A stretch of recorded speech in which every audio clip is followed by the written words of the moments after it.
Researchers have found that children who are taught how to appropriately manage money while they're young have better chances of becoming responsible adults who can avoid financial crisis. Considering that this is true, it makes sense that the educational system plays a crucial role in preparing future adults for the real financial world, waiting for them outside the schoolyard.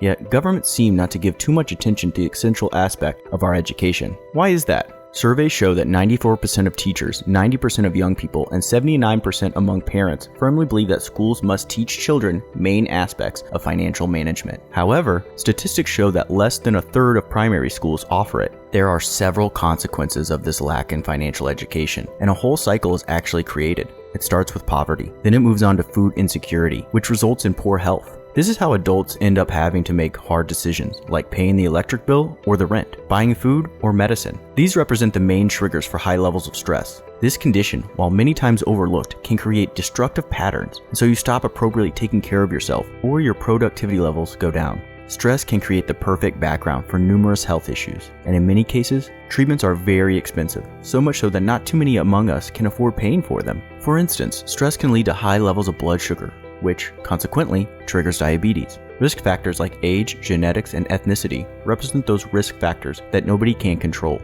But there are other aspects that you can actually have a say on. Every decision that you now make regarding your lifestyle or diet creates the conditions for your future health state. Therefore, you can prevent or manage diabetes by choosing healthy living and eating routines. Yet healthy foods are not a valid option for everybody on this planet. Diseases like diabetes, left untreated, can have destructive effects on your health, such as cardiac issues, strokes, nerve damage, poor vision, kidney failure, limb amputation, and many more. Such complex negative effects can block your ability to work and appropriately take care of yourself. Also, there is a vicious cycle that once people fall into, it's extremely difficult to escape from. So lack of financial education leads to poverty, which makes you struggle with making the right decision. Should you buy food or should you pay the bills?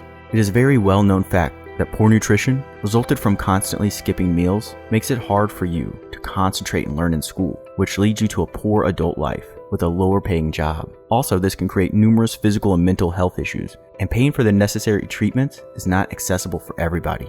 Not taking care of your health issues will result in you not being able to work in a productive way, and so you'll have to go even deeper into the poverty hole. What can we actually do about this problem? Even though the educational system is not yet able to see the point in teaching students about the main financial aspects of life, you can do it on your own. For starters, you can read books on the topic of financial education, or you can get your information from the internet.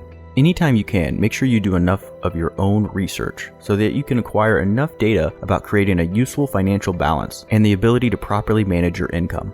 Educating yourself is crucial, and nowadays we have unlimited access to any type of information. The world has changed a lot in the past few years. We are bombarded with all types of processed foods. Technology blocks our normal and natural human evolutions. News are everywhere about everything. Yet, the choice is in our hands. We can choose to eat healthier by turning to less caloric food and higher nutritional valued ones, such as fresh fruits and vegetables, instead of the delicious yet destructive fast foods. We can choose to work out and be more physically active. Even though you may not afford to go to a gym, there are other options. Go out for a run. It's totally free of charge. And once you make it a habit, you'll soon notice the difference not only in the way you look, but the way your whole system works as well. All of these may not seem to have any connection to poverty, but such good habits can surely help you stay away from it. Picture this scenario. You're having a healthy lifestyle, you're eating healthier, you're working out, you're reading, you're basically becoming better and better with each day. Naturally, you'll stop feeling stressed out, tired, so your mind will be able to make better choices. Your creativity will bloom, you'll have better ideas,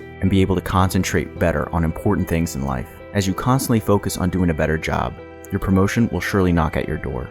What researchers were able to observe is that many among the low-income workers find it really hard to change their views on money, and so it's pretty difficult for them to get out of the poverty cycle. They're not to blame because the way their parents acted about money rooted in them certain principles that got deeply ingrained, so their attitude was strongly influenced. It's a choice that they can make as adults to see their financial condition as a temporary status, which helps them understand that it's an aspect of their life that can be changed for the better. Another way to say this is that you possess income mobility. This means once you start making the right decisions and you create better environments for your finances to work for you, not against you, you are now headed towards upper levels in the wealth chain. Many times just hanging on to the hope that things can actually get better and that you are in charge of changing the situation that you're in now has enormous potential in itself. When it comes to money, there is a power that you can always take back and use it in your own best interest. Everything is in your hands, and you need to be willing to act. But many people choose to blame those around them or the system, and so they prefer to continue living in their own misery.